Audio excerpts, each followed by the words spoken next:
Sungguh tragis, makhluk yang dulu sangat taat beribadah kepada Allah dan karena kesombongannya dilaknat menjadi iblis. Ada masa, dikala iblis memohon dan menangis, ingin kembali seperti dirinya dahulu. Iblis ingin bertaubat di Bukit Sinai.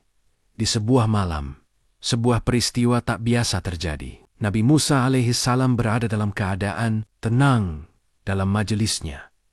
Ketika tiba-tiba muncul iblis yang menyamar, memakai burnus berwarna-warni yang menutupi dirinya. Ia menghampiri Musa dan mengucapkan salam. Sosok asing datang mendekat, tinggi, wajahnya berubah-ubah. Sorot matanya memancarkan kecerdikan dan kesedihan yang ganjil. Ia mengenakan pakaian dari berbagai warna, seperti ingin menutupi sesuatu. Nabi Musa memandangnya tajam. "Siapakah engkau?" tanya Musa dengan suara tegas. Sosok itu tersenyum getir.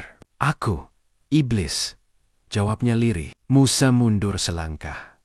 "Engkau, musuh semua manusia? Apa yang membawamu datang kepadaku?" Iblis menundukkan kepala. "Aku datang untuk meminta pertolonganmu, karena engkau adalah utusan Allah yang doanya didengar dan dikabulkan. Aku ingin bertaubat." Musa tertegun. Sosok yang dahulu bersumpah akan menyesatkan anak Adam, kini datang dengan air mata. "Engkau ingin bertaubat?" tanya Musa dengan nada tak percaya. Iblis mengangguk pelan. "Wahai Musa, aku telah berbuat durhaka. Aku menolak bersujud kepada Adam.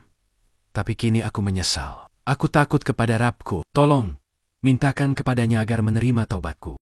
Iblis menengadahkan tangan. "Wahai Tuhanku, engkau tahu aku adalah makhlukmu. Engkau yang menciptakanku dari api. Engkau yang mengangkatku ke langit. Dan engkau pula yang kini mengusirku. Aku telah durhaka.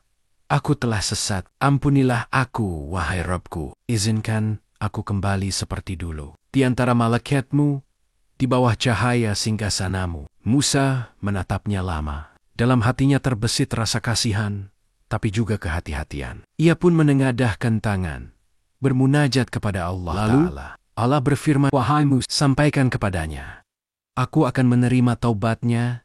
Riwayat dari Ihya Ulumuddin karya Imam Al-Ghazali. Musa menyampaikan firman itu dengan, "Wahai iblis, Rabbmu memerintahkanmu untuk bersujud di kuburan Adam. Taubatmu diterima." Iblis menatap Musa, matanya bergetar. Namun detik berikutnya, wajahnya berubah. Dari sedih, "Aku tidak akan bersujud kepadanya. Saat Adam hidup saja, aku tidak mau bersujud." Ia berlutut di tanah. Tubuhnya gemetar. Sayapnya yang dulu bercahaya, kini menghitam. Ia menunduk dalam. Kedua tangannya terangkat, tapi suaranya bergetar menahan tangis. Iblis kemudian menengadah ke langit.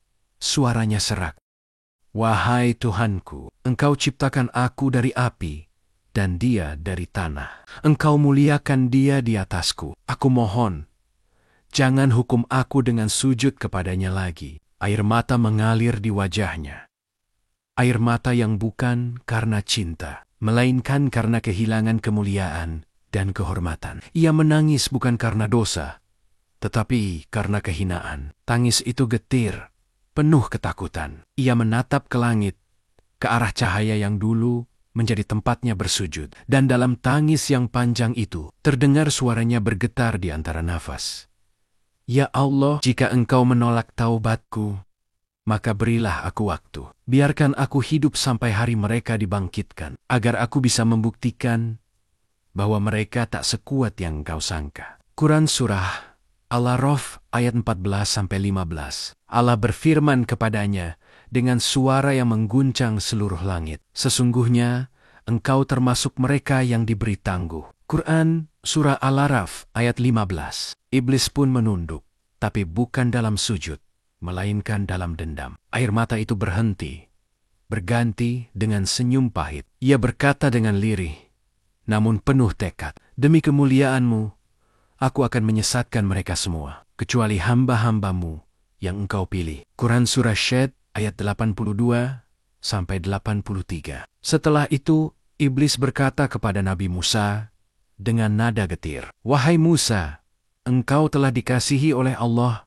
dan aku telah dilaknat olehnya. Tapi izinkan aku menasihatimu. Aku tahu jalan-jalan yang bisa menjatuhkan manusia. Musa terdiam, lalu berkata, "Katakan padaku, di mana engkau paling mudah menyesatkan manusia?" Iblis menjawab, "Aku paling dekat dengan anak Adam saat marah, karena saat itu akalnya buta. Aku paling mudah menjeratnya saat berduaan dengan wanita bukan mahram, karena syahwat menutup hatinya. Dan aku paling kuat menguasainya saat ia mencintai dunia, karena dunia adalah umpan kesukaanku." Kemudian iblis menunduk, suaranya melemah. "Aku berbuat dosa karena kesombongan, maka siapapun yang sombong, ia adalah saudaraku." Musa menatapnya lama. Ia melihat air mata menetes di wajah makhluk yang dahulu menolak sujud kepada Adam. Tapi Musa tahu air mata itu bukan dari taubat, melainkan dari penyesalan tanpa kerendahan hati. Ketika iblis pergi, Nabi Musa kembali bermunajat.